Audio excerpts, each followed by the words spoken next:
Thank you to everybody for joining us today. My name is Mariceli Vargas. I'm the Director of Student Life and Activities. And today, if you're here, it's because you're interested in the STEM field. Yay! Yes. Today, we have two faculty members that are going to give you a presentation on the STEM fields that we have available at CTC. We have Professor Matt Lyles and Dr. Daniel Wegert, and they're going to take it away. Right, well, I'm Dr. Daniel Wegert. I'm with the science department. So I think there were a couple of folks, marine biology and environmental science. I think were a couple of the degrees that people were looking for. That's all going to fall under my department. And let me share my screen real quick here. Y'all okay. Y'all should be seeing my screen. Okay. Sorry, now I can't see you all. So if somebody could let me know if there's any questions that pop up. So I'm going to be covering the science portion of the talk today. The science department here is actually the science and agriculture department. So I will also talk a little bit about agriculture. And then we'll go on to the technology, engineering, and math, which will be mostly Professor Lyles. So real quick, if you've got any questions about any science courses, the phone number here is our office phone number. This will get you to the secretary. She can get you to anybody that you need to get a hold of. So if you want to write this number down, keep that one handy because that way you can get a hold of anybody. Or if we're not answering the phone because we're in class or something, the secretary will always answer. Now, in the science and agriculture department, we offer a large number of classes. We've got classes in biology, chemistry, environmental science, geology, physics, astronomy, and then obviously agriculture. And we've got degrees for many of these as well. Now, why would people want to become a scientist? Well, a couple of the major benefits. One, really high demand. There's usually a lot of demand. Depending on the science, demand can go up or down. But some of the sciences are in very high demand. And because there's not a huge number of science majors, often the wages are pretty good. And there's a lot of ability to crossover. You don't have to just be a scientist. I've talked to folks who got geology degrees and then went to law school, or got a geology degree and then went into criminal justice. And they applied what they learned in the sciences to that other field. So there's a lot of ability to cross from the science into other fields as well. And here at CTC, this is not, whatever you do at CTC, this is not the end of your education. You're going to complete our degree program here, and then you're going to go on and get another degree at a university. All of our stuff is designed to try and prepare you to transfer to that university and get the bachelor's and possibly a master's or PhD, depending on what you want to go into. In general, for most sciences, the master's degree is what we consider to be the working degree, meaning if you want a decent job in the sciences, typically you'll have to get a master's. Sometimes you need a doctorate. Master's is usually what you would need for most things. But we're all of our programs are designed to lead you to a university to get your bachelor's. They're going to then help you work on getting to the master's and possibly PhD level. Now, we have 5 different degree plans here at CTC. We have 2 biology degrees, one in general organisms, one specifically geared more to humans. We have a chemistry degree program, an environmental science program, and we have a geology program. And like I said, right at this level, it's all the basics. We're going to get you a lot of the basic intro level stuff. And then when you transfer to the university, that's where you're really going to start to get into the specific courses for your major. But we're going to try and kind of set the foundation and get you excited, hopefully get you some basic knowledge, and then let the university build you up from there. Now, once you get done, at the end, you need to get a job, right? You got to get some money out of this. So where are you going to go and find a job?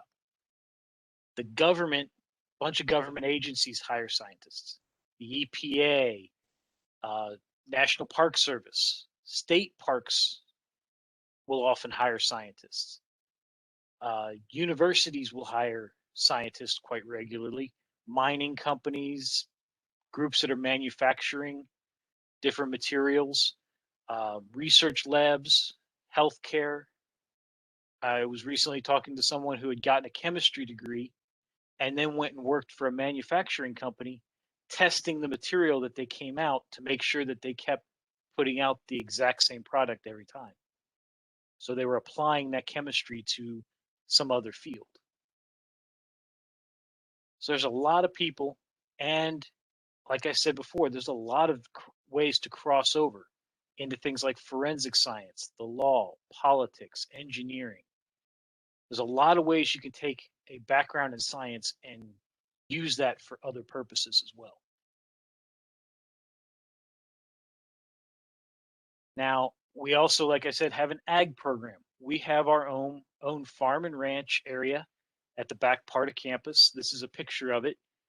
If you look closely, obviously you can see the big barn here, but if you look very closely, there's another building right here. This is the covered area for the horses. This is the main barn that has a classroom and an indoor riding area. And then the rest of this, what you're seeing here, is where they run the cattle, because we have our own small herd of cattle that we use for helping out with classes. And I think we have, I want to say it's somewhere around 10 or 12 horses. We also have our own greenhouse here on campus. So for ag, if you want to learn how to grow plants, we've got a greenhouse where you can eat all year round, even if it's too cold outside, which usually doesn't happen too much in Texas, but occasionally does. You can go into the greenhouse and learn things in the greenhouse. So what are the benefits of getting an agriculture degree? Well, again, high demand, because we all like to eat, right? How do you get food? Somebody's got to grow it. And it's a great way to be your own boss. And if you like to work outside, most of this is going to require that you go outside and do a lot of work outside. But it's also something you can apply anywhere you want to go. So if you decide that you don't want to stay in Texas, but you want to go to Alaska, to Kentucky, Ohio, California, wherever you end up going, what you would learn here, you can apply wherever you want to go. Great way to work with your hands. And even if you don't want an ag degree, you can still take classes on things like helping to grow your own food. We have some classes that are about like home gardening, things along those lines. So even if you're not interested in the full degree, if you're interested in having your own vegetable garden at home, we've got classes that can help. Now, the ag programs are also kind of scaled to where they build upon themselves. In general, if you start one of our programs, you'll start out working towards a certificate of completion, either in agriculture industries or production technology. So partway through, you'll earn this certificate. And then another year or so worth of classes, and you will have built up to getting an Associates of Science or an Associates of Applied Science in equine management, agriculture production, or horticulture management. Basically, horses, agriculture production is like the row crops, raising cattle. Horticulture is basically growing plants. But all of this is, again, designed to prepare you to go on to a university and earn your bachelor's degree. Now, bottom line, what could you expect to make getting one of these degrees. Now, again, for the sciences, this is usually assuming a master's degree because that's in general the working degree. But biologists, about 86,000 or so. Chemists, about 83. Astronomers, on average, about 111,000. Geologists, about 107. Physicists, about 125. So environmental scientists, about 77. Now, keep in mind, these are averages. And what they don't always take into consideration, some of these lower ones can also be lower because governmental jobs often pay a little less, but have better benefits. So one thing to keep in mind is just because a number looks somewhat low, doesn't actually mean that it's really that bad. There's often other things that get added into it that make it worth your while. And the agriculture salary, just as a note here, it looks really, really low. That's because the only data we could find included all agriculture workers, including the hourly folks. So that kind of dragged things down a little bit. Talking to the ag professor here, he said this should be about a bare minimum starting salary. If you get a bachelor's degree, you're probably going to be making better than this starting out. So we don't have anyone here from computer science, unfortunately. So I'll run through their stuff real quick. Computer science is a big field right now. There is a lot of demand for computer science folks because you've probably, if you pay any attention to the news, you've probably heard about groups being hacked, companies being hacked, all that kind of stuff. I think somebody even put in cybersecurity, I think was one of the degrees somebody said they were going for. That is in big demand right now. If you can learn this stuff, do well at it, you can make good money at this. Again, main thing at the college, we're not trying to get you your final degree.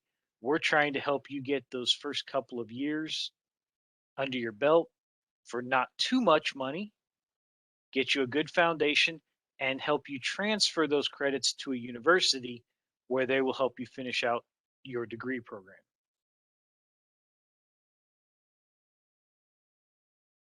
And wages, again, this is going to vary depending on level of education and other things.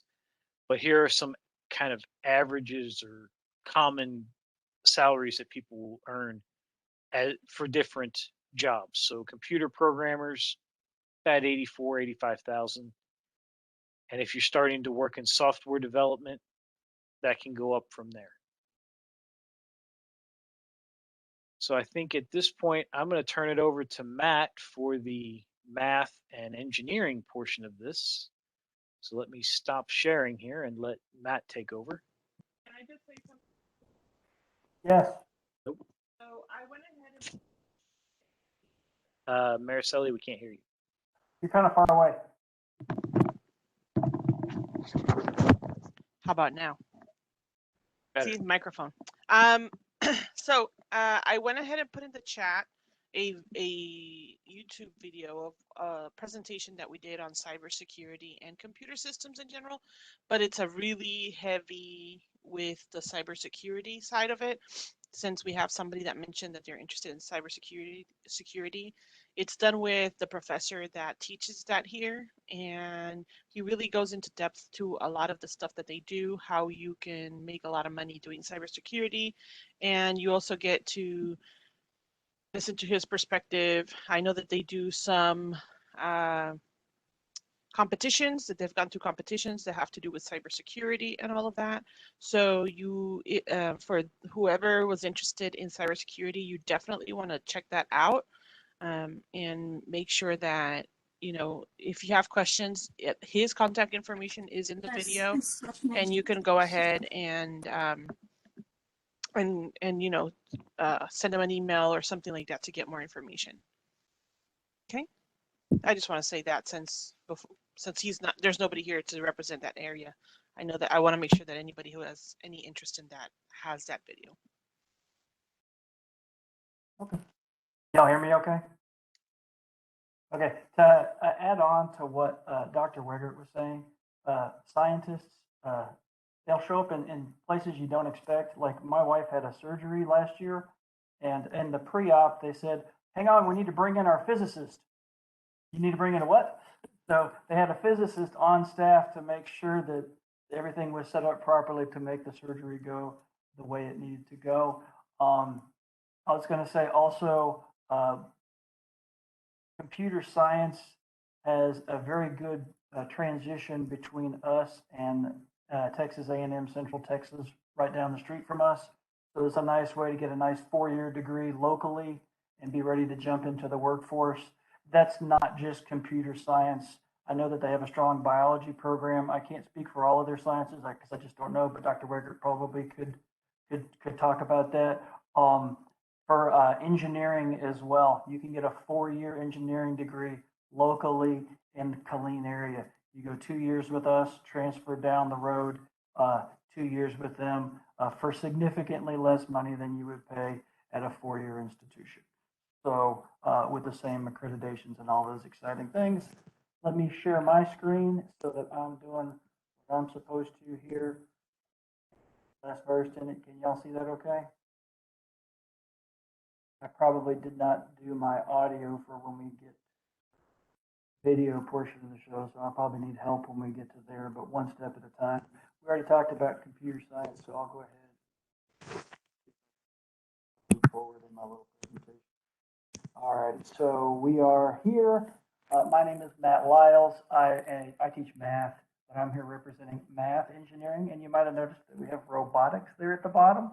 That's a new program we're starting here, which is another overlap. Computer programming is a huge chunk of robotics. You know, a robot doesn't do anything without a good program telling it what to do. So programmers are paid good money to make that kind of a thing happen. Programmers also do some wild things like a friend of mine, he programs televisions. You know, you think of a smart TV.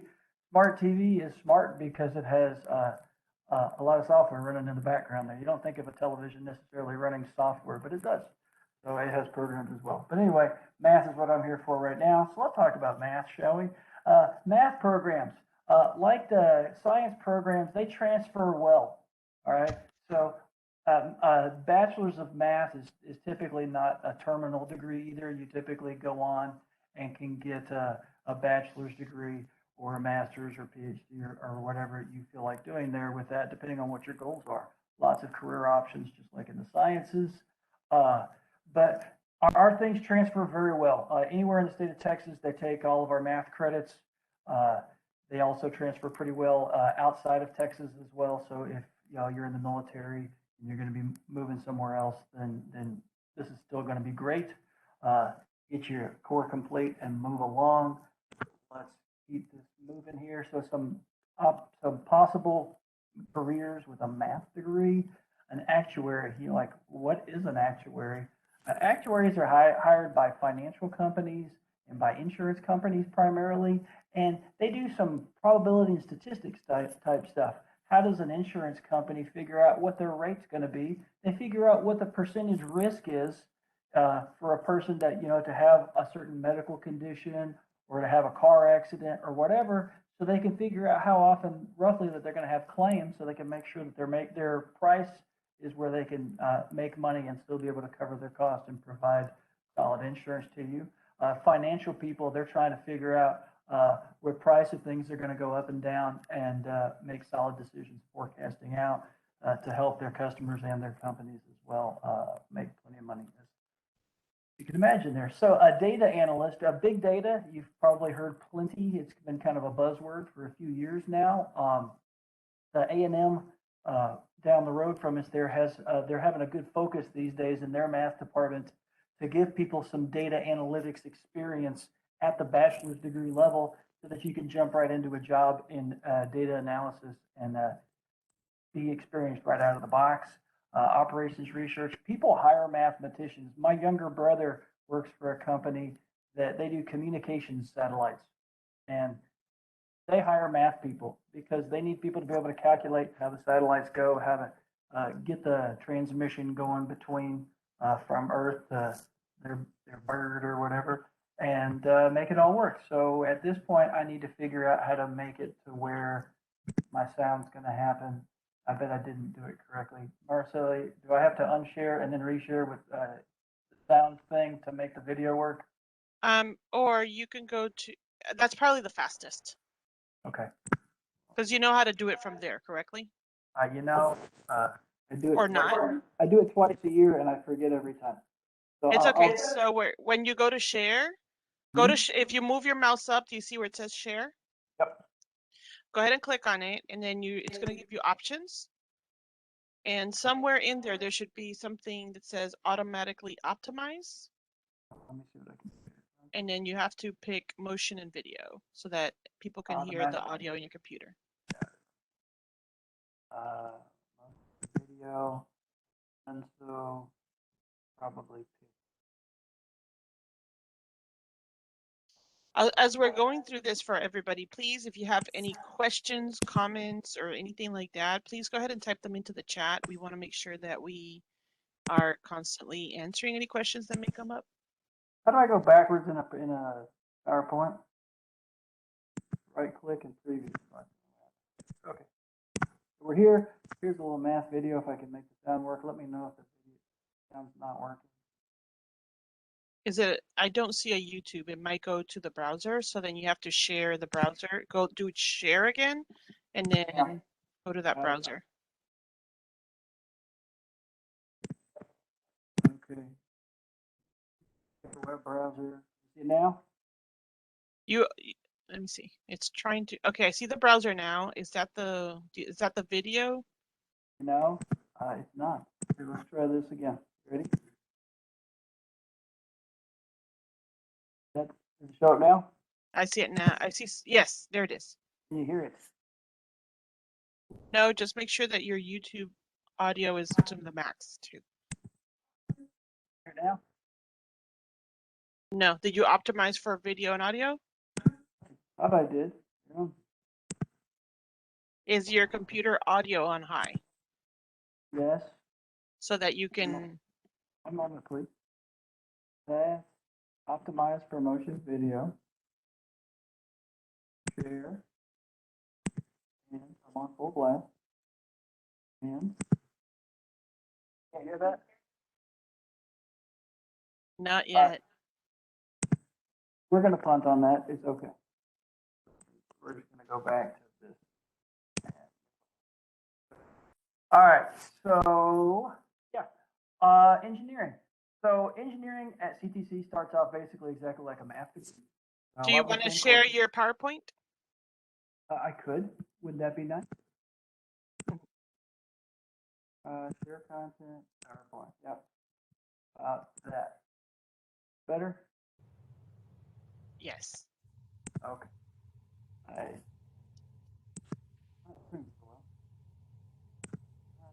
So our math program, our engineering program starts off exactly like our math program. We have an introduction to engineering, kind of get your toe in the water there, see if it might be right for you. Because engineering plan is a commitment. It is a lot of courses required to make that happen. You don't get a lot of flexibility in your degree plan. So you want to, when you're on that path, you want to make sure that's where you'd like to be. We give you an intro course to make sure that you feel pretty good about that. You have almost the exact same math requirements as you do as with a math degree. The math curriculum, it all builds upon itself. So you want to look at the degree plan carefully and make sure that you're following the order there. You can't jump in the middle. So one course is the prerequisite for the next course is the prerequisite for the next course. And if you look at the degree plan there on our website, then it'll show you. You can either go through the pathways link at the home page, or you can go to our department website. Either way. Alrighty, so you start for engineering, you start in our math degree program, and then you slide into engineering once you've taken this introduction to engineering course. Now it's set up, like I said a few minutes ago, there's a program you could transfer at A&M Central Texas down the road, or we've had plenty of people transfer to other bigger schools, A&M, UT, Tech, UT Arlington, lots of places out. So you will be prepared coming out of our program to transfer into those types of things.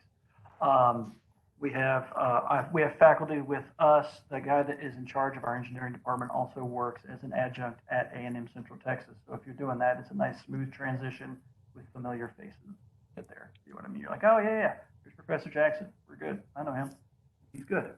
So that's that. Like I was saying, all our classes transfer well. Several different types of engineering, aerospace, there's biomedical, civil builds like roads and bridges and hard infrastructure like this. Electrical engineering can go a lot of different ways. It can be power, it can be computer circuits, it can go a lot of different ways there. Mechanical is another pretty broad thing. There's some kind of major areas of emphasis there. I have two brothers with mechanical engineering degrees. One of them does commercial heating and air conditioning.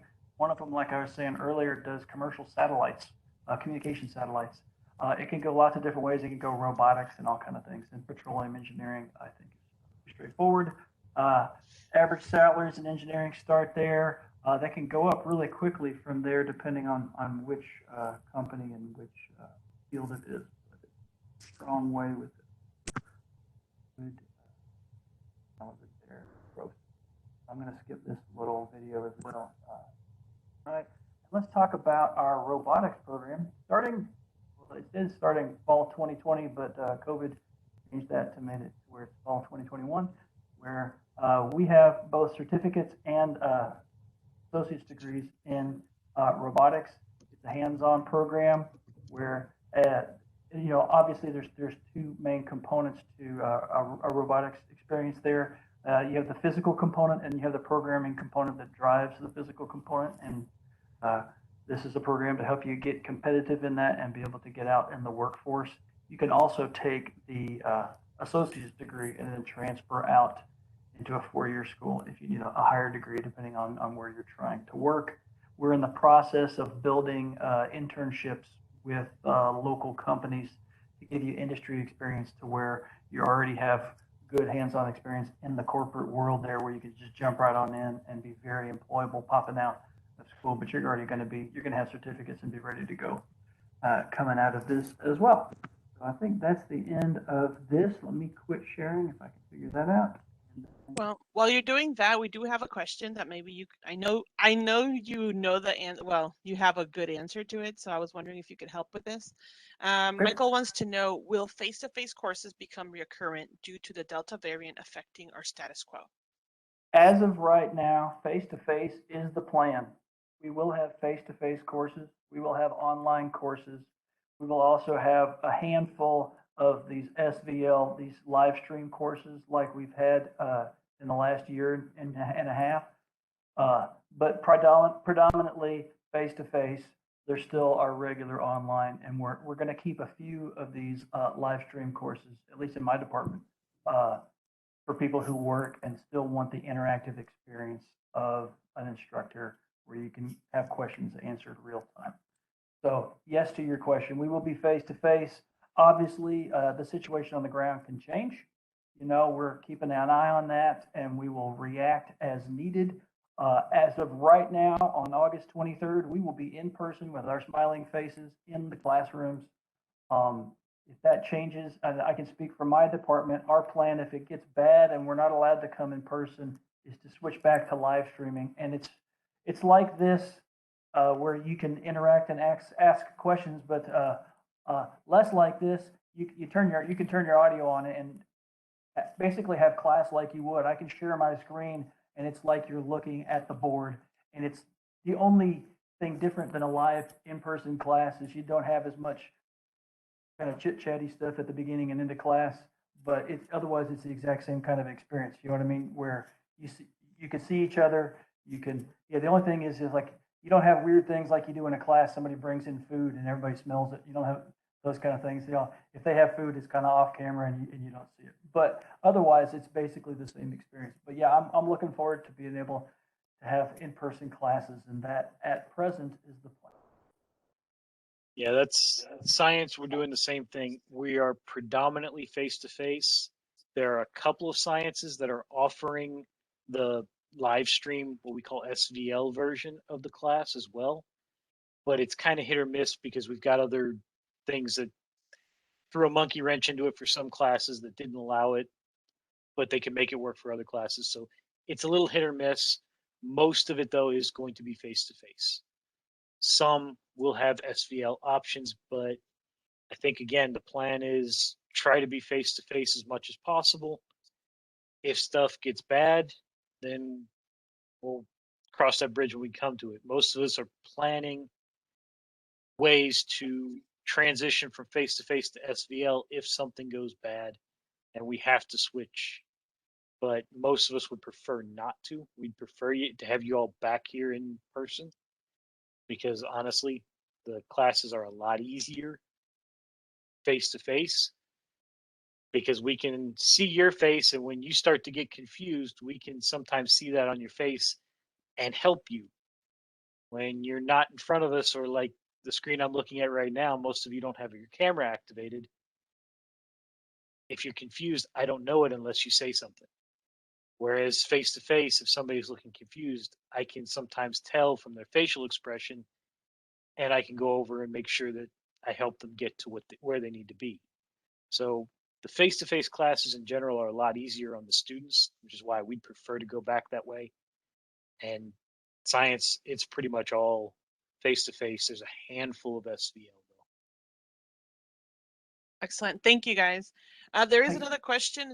Oh, go ahead. I was going to answer that actuary question. Hmm. Yeah, I'm on it. So, does actuary require high programming skills?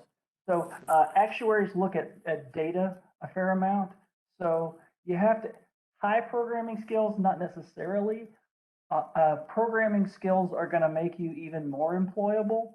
So, it's not a bad thing to have, but not necessarily required. There's going to be, for sure, they're going to be using some database type stuff, whether the data is in Excel or some kind of more powerful program like SQL, or I don't even know what people use anymore. I'm a little bit out of it on that, but there's a handful of different ways you can interact with data, but you don't have to be super crazy with your programming skills to get there. But it makes you more employable if you have those skills. If you're going through the A&M Central Texas, they're going to give you the programming skills you need to get started in industry. And a lot of places will give you the training you need kind of on site when you get started in those type of positions. But if you have them going in, it obviously makes you more competitive. But it's not at all required. Not all actuaries do much programming at all. Some do a fair amount. It depends on, if you're in one of these really high data environments, being able to process that data. You obviously use your math skills on top of it, but it's like how much data you're having to deal with. You know what I mean? It depends on that, and that's situational. It's not like across the board. And in general, the more extra skills you have, the better it is. I've known a handful of folks that were computer programmers and then went to work for oil companies. Well, they then had to talk to geologists, and they couldn't understand what we were talking about. So I know some of them that went back to take geology classes so that they could understand when the geologist says this, what are they talking about? So that they could convert from the geology terminology to the computer programming terms and understand and get everything to work out the way it needed to work. And those were some of the more successful folks because they understood both ends of it. So they did a better job at getting the program in a way that the geologists could use it to do what they needed to do. So they made the company more money by being more efficient. So in general, anything that can kind of help you cross over is a really good way to, something that broadens your skill set will make you more employable, but also have that employer look at you as, hey, they may have been the most recent one brought in, but they've got these extra skills. We want to keep this person around. So it gives you a little bit better job security in some cases as well. Absolutely. And speaking of experience, as you move forward from us, it's trickier to get it when you're still in your first 2 years of school. I can speak for engineering type programs. It may be the same in science as well.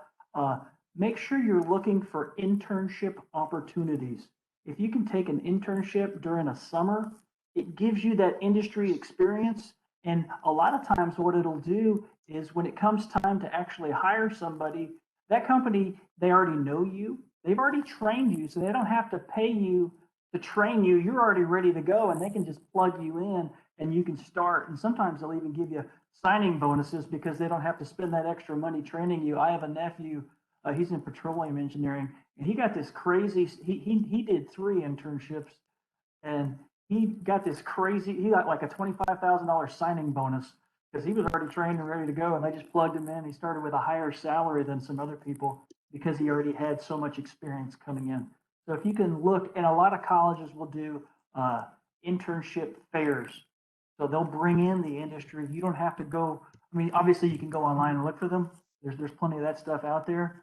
You can go spend the summer. I've had students, like a computer science student one time, did an internship at Federal Express in Florida for the summer and got paid like better than I get paid as an intern, which just blows my mind. You know what I mean? I've had, people take internships. You can do them sometimes locally, sometimes out. But if you can be flexible, it can give you a lot of opportunities, and a lot of them are paid, which is fantastic. If you could be getting paid while you're still a student, that's pretty fantastic, I think. You know what I mean? And getting experience to help you down the road. So something to look out for. Kind of listen for that. Go looking for that. Yeah, I had one of the guys I went through undergrad with did an internship with the EPA, and by working with the EPA, he made a bunch of contacts. Where even though he didn't end up going and working for the EPA at the end, he knew a bunch of folks that were specialists in certain things, and gave him a bunch of contact people for later on, as in his professional career. But I've also heard of people going for things like internships at the National Park Service during the summer. So they're out of school for the summer. They go and they would live at one of the more remote national parks that often have cabins for the people, the park rangers and that. And they would work as a park ranger for the summer, which is the busiest time usually, get some extra money, and it was something they could put on their resume. Plus, it got their foot in the door. So when they finally got the full degree and they were looking for a full-time job, that part-time summer position got their foot in the door. Folks at the Park Service knew them, made it a lot easier for that person to get a full-time position with the Park Service. Hey, Daniel, there was a question in the chat. I'm gonna read it, and I'm gonna talk about how it affects my department, and then hand it over for your department. It says, does CTC Science Department offer internships, specifically chemistry and biology? I'll come back to that in a brief moment. I can speak for math and engineering. We will sometimes hire a student that's further down the road that's been doing well. We have a thing called our math lab where we offer tutoring for free to our students, and we'll hire students that are a little further down the road to come back and help previous students. And so that's an employment, part-time employment opportunity in the math department. Now, I can't speak for the science department, but I'll let Dr. Weigert speak on that.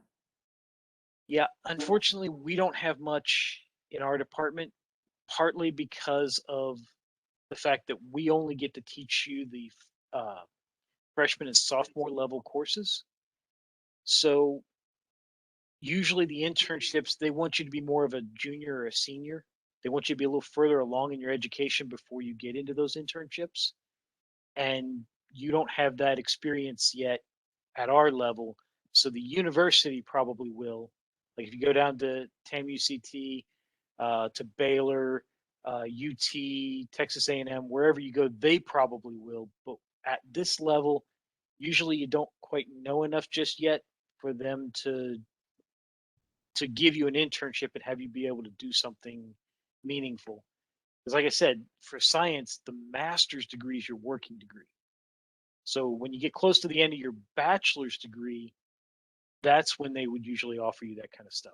Most of the people I talk to is like they're between their junior and senior year, or it was like right after their senior year that they got these internships. It wasn't usually their freshman and sophomore year. So unfortunately, we don't really have much here.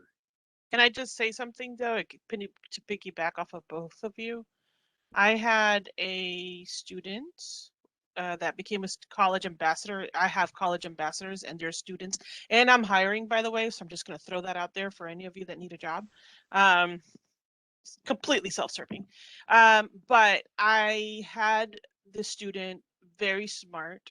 He had Asperger's, and so he had social interaction issues. And he decided that he wanted to be a college ambassador because he really wanted to improve his speaking skills, with the ultimate goal that he knew that he wanted to go to his doctorate degree, and he wanted to be able to present his doctorate degree. And that, since that was his goal and he was already thinking out that far and ahead, he wanted to make sure that he was able to present himself, or to just have a conversation where he was fluent and he could practice those skills. So this is where what you guys are talking about, making sure that you have more than one skill set that can help you in your job. Being able to have a conversation with anybody, or to present an idea, is something that can be important in any degree or field. And look at internship experiences or opportunities that are not necessarily, I mean, it's good if it's in the field, but even if it's not, kind of like what you were talking about, the park ranger, and not necessarily being in the field of exactly what it's supposed to be, can be very helpful. And as far as I know, he's being very successful now in his bachelor's and master's degree. So. And there was a couple other things I wanted to say regarding that. They're not really internships, but one other thing that you can look for, and again, it's usually, again, when you're more of a junior or senior, but a lot of universities will have opportunities for juniors and seniors to do some undergraduate research. So you would work with one of the professors at the university on a new research project, something that they're doing that's never been done before, and you would help out with a small part of that, and potentially at the end, if they actually come up with enough to write a paper on it, your name gets attached to that paper. So it would get you another, one more thing to put on that CV, that you were a co-author on this scientific paper. Get you a little bit of experience writing scientific papers, doing real research. Doesn't usually pay necessarily, but it can get you that experience, and sometimes get you a little bit of a leg up when you go on to work on a master's. In other cases, there are some professors that do get funding to do their research, and they may need field assistants during the summer. And they will often look for juniors and seniors in that degree to come and help them with their field work. And often then they will either have a little bit of money to pay you, or at least be able to, pay your room and board while you're doing this. But it gets you experience in the field, doing research, collecting samples. So again, a leg up on the masters. And one other thing I do want to throw out there, because I've had a number of students that kind of got a little freaked out when I said you got to go on to a master's. In general, in the sciences, when you go to get your master's, you're not going to have to really pay for it. Typically, the way it works is when you get into a program to work on your master's, you're working with a specific instructor to get your master's. But what often will happen is the department will pay your tuition and pay you a stipend to live on. And in exchange, you will teach 1 or 2, maybe up to 4, depending on the school, lab classes. So the intro level lab classes like you would take here at CTC, at the university, you would teach a few of those labs. In exchange, you get your tuition paid for, you get your usually a stipend to live on. So there's not a lot of money out of your pocket to do this. It's not really considered an internship. They call it a teaching assistantship. And most sciences, you can get one of those as a graduate student to help you basically survive, put food on the table, keep a roof over your head while you're working towards that master's. So if you're looking at going, I don't know if I can afford the master's after getting my bachelor's, don't worry about the funding for the master's part. That's usually going to be something the school will help you with, wherever you end up going to get your master's. That's true for math as well. I can speak firsthand on that I didn't have to pay for my degree, my graduate stuff at all. They paid me. I just taught one class a semester, and they paid my way. I wasn't making bank or anything, but it's enough to live on, and you just live enough. You eat enough to get by, and you keep it simple. And you're busy studying all the time anyway, so you don't have time to do a whole lot of things. But yeah, because at the same time you're taking classes as well as teaching a couple and doing your research. So usually I think you take 3 typically classes instead of 4 for a full-time load. So a little bit fewer classes, but you teach a couple extra classes and you do research. But at least you're not having to pay for it all. are there any other questions out there? I don't know if we missed any in the chat. Oh, and if you do, because was it Cherie, your question about internships, one of the best things is whatever specific discipline you're looking at going into, talk to the instructors in that discipline. And sometimes they will know somebody around here who might be looking for help. Or that sometimes like the biology folks may get flyers about things going on at TAMU, CT, or A&M or whatnot. So they might be able to get you in touch with folks like that for some of the summer research assistantships and so on. There's Best bet is to so talk many, to the specific discipline that you're in. So if you're in biology, talk to the biology folks. They'll be able to help you out more. sometimes you can get lab jobs at some of the different hospitals and things, depending on how much education, how far you on in your education. Usually it's past the 2-year marker, but once you get into the 3rd and 4th year, I've definitely had students that are like, oh, I'm working at a lab at, Scott and White, or I'm working at a lab at whatever, and then they're at the same time they're coming during the day and finishing up their bachelor's. Will a link to the recording be emailed? That is a Maricela question. Actually, it will not be emailed, but I am recording this and I will be sending it to our videographer, and it will be loaded up to YouTube by probably no later than tomorrow, but if not, by the end of the week. So look for the Central Texas College YouTube page. And End of the day, Maricela. by the end of the day, probably. Okay. So yeah, definitely, probably by the end of the day, as long as she's good to go, which sounds like she is, then we should be able to have it up on YouTube. And then just look for Central Texas College in our channel, and we have a lot of information in there as well on how to do anything from, admissions, advising, a lot of the programs that we're discussing today, just general information. I am going to also throw out there that we have a career services office, and I did put that information in the chat. They do have in the spring usually a career fair where they invite a lot of employers and try to maybe make a connection with you. Depending on the program that you're in, they might also be able to offer you ideas as to either individuals that may be hiring in the area, if you're looking for a job, and if you need assistance with interviewing, resume writing, all of that, they'll help you as well. And I've put my contact information in the chat. So if you've got any questions about the sciences, feel free to email me. And if I can't answer it, I can get you in touch with the person who can. Because our science department is all sciences. So I'm a geologist. I can answer some basic questions about biology and chemistry and so on. I'm a little better with environmental. But you start getting into physics or something like that, and my knowledge is a little shaky. So I'm going to send you on to the person who really knows it, and I can get you in touch with anybody if you've got more specific questions. Same, I put my contact information in there as well. Anything math, engineering related, just let me know.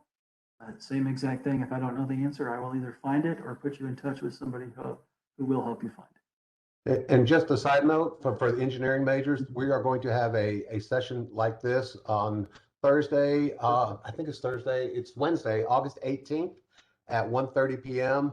The engineering instructor, Sam Jackson, will be the host along with the A&M Central Texas professor out there. And they're going to talk about the courses here and transferring to A&M Central Texas with specifics in an engineering degree. So if you are interested in that and getting a good jump on the engineering classes that you'll need at the bachelor level, it would be a good session to sit in on. So you can join it here on Facebook, and there I put the link in the chat, and I'll re-put that out there. So if anybody's interested in that for the engineering side of things.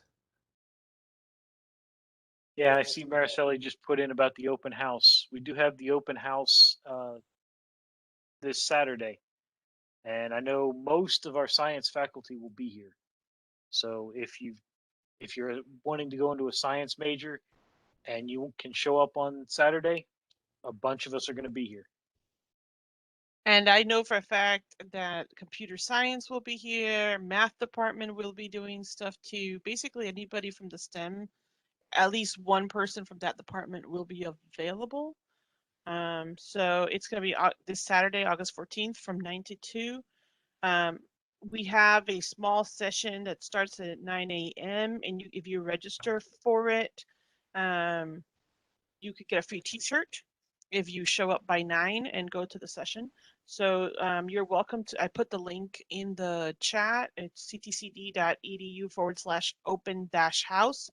And you can go ahead and go into the website. You can register. And in this page, you can also see a schedule of events that we have. We're going to have a lot of things going on. And most of this is just individuals from the different departments on campus coming up with ideas of things that you're going to have, for you guys to interact with them, meet them, and just some fun things to do.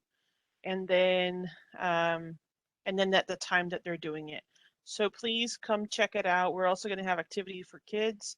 Mayborn Science Theater is going to be open. Child Development Center is going to have some activities. We're planning on having a rock wall and a bounce house, some hot dogs. So please, please, please come on out and enjoy the opportunity that we're offering. And meet everybody. If you already registered for your classes and you want to see where your classroom's located, that'll be another great opportunity to come check that out.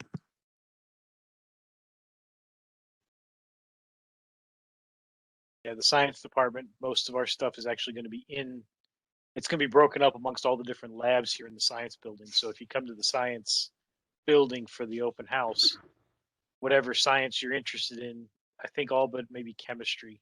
Chemistry might not have anybody here that day. But most of the sciences will have somebody around, so you can come and actually see the lab and kind of get an idea of what kind of stuff you get to do. Ask questions, maybe win some going prizes. back to what a lot of people were interested in, environmental scientists, marine biology, veterinarian, those are all going to require those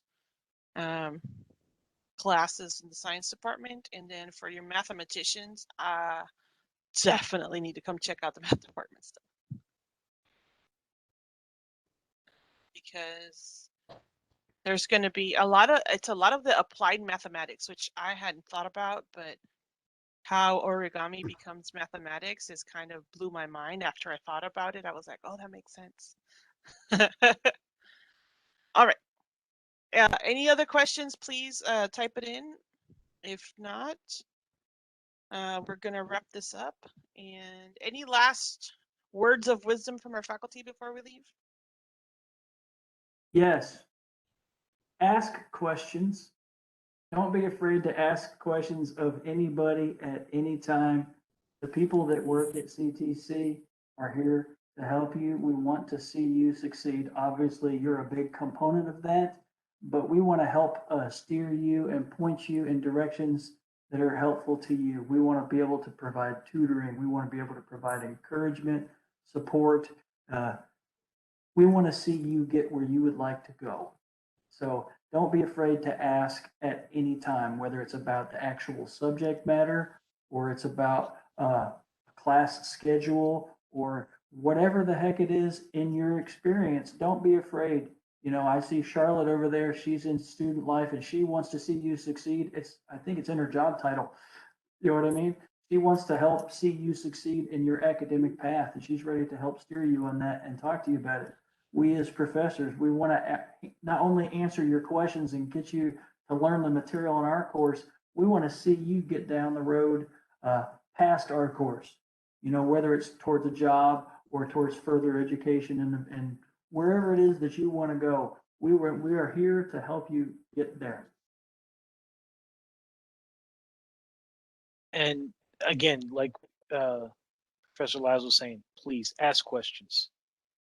Hopefully, we are going to be back face to face, and that's going to be it. You know, we're not going to have to do anything SVL, but face to face, SVL doesn't matter. Ask questions. If you don't understand something, say something so we can help. We are here to help you. If you've got 20 questions, that's great. If you got 100 questions, that's great. Go ahead and ask them. Preferably, you know, more than 5 minutes before the test starts for that material, but you know, ask them. Come up with your questions and ask them. We're glad to help. But if you don't ask, we don't necessarily know that you don't understand something or that you're confused by something. So please say something so we can help. We want to see you all do well in our classes and go on and succeed. The only other thing is if you've got questions that you're not sure who to ask, you know, if you're like, I've got a question about biology, but I don't know anybody in the biology. So ask one of us, ask somebody, say, hey, do you know anybody in the biology department? And we will be glad to steer you in the right direction. So please say something if you're not understanding something. Thank you. Yep, we're going to have plenty of parking. This campus has plenty of parking. Having said that, and for the open house, you'll be able to park fine. Don't worry about it. However, I will say for the first day of class, people think that you're going to park in front of your building and it's going to be super easy, and you're going to get to your class, you're going to get out of your car, you're going to walk into the building, and you're going to be in your classroom sitting down in 5 minutes. It's not going to happen. I'm just telling you right now, it's not going to happen. We have a lot of parking, but that does not mean that the parking is close to the building that you want to go to. So I would say, especially the first week of class, make sure you arrive to campus at least half an hour ahead and park, and allot yourself between the time you park and get to your classroom at least half an hour, because everybody is going to have the same mindset. You're going to try to figure out where you're going to park, and you really don't know where it's going to be, what's going to work best for you, and then you get here 5 minutes before, you're going to be frustrated that you didn't make it on time and you can't find parking that's close to the building.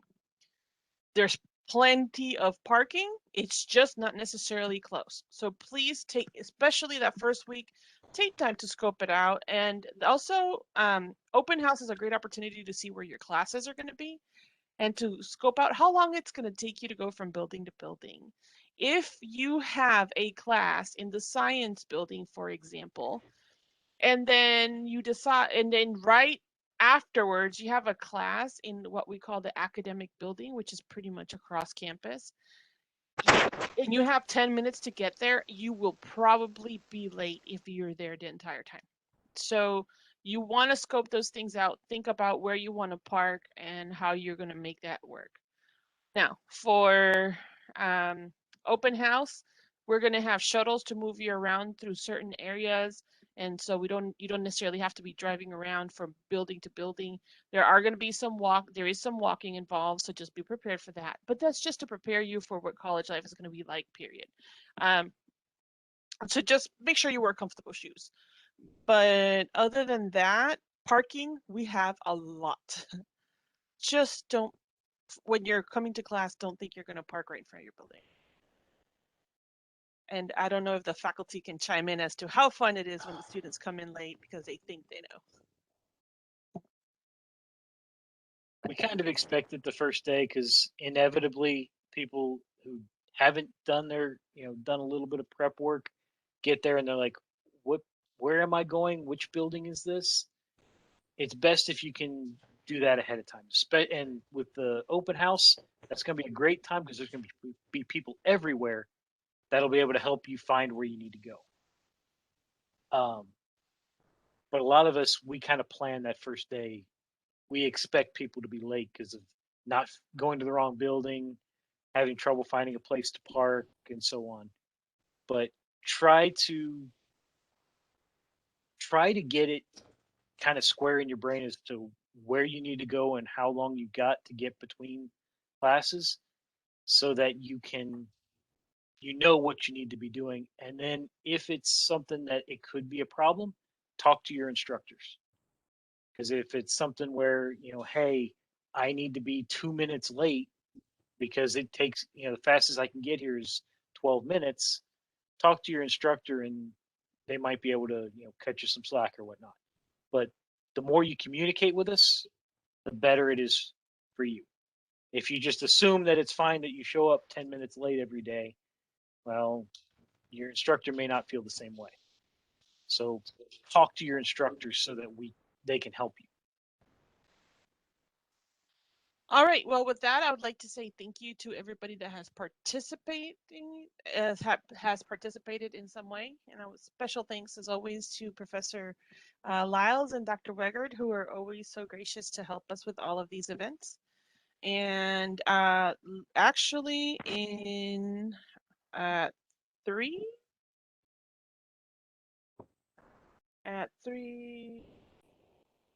Yes, at 3. We're going to have another career cluster. This one's going to be for arts, humanities, and media. If you're interested in it, you are welcome to join us as well. We'll be doing another WebEx with that pretty much just like what we're doing right now. So, and I just put the information in the link in case you want to join us. So thank you to everybody, and hope to see you on Saturday for our open house.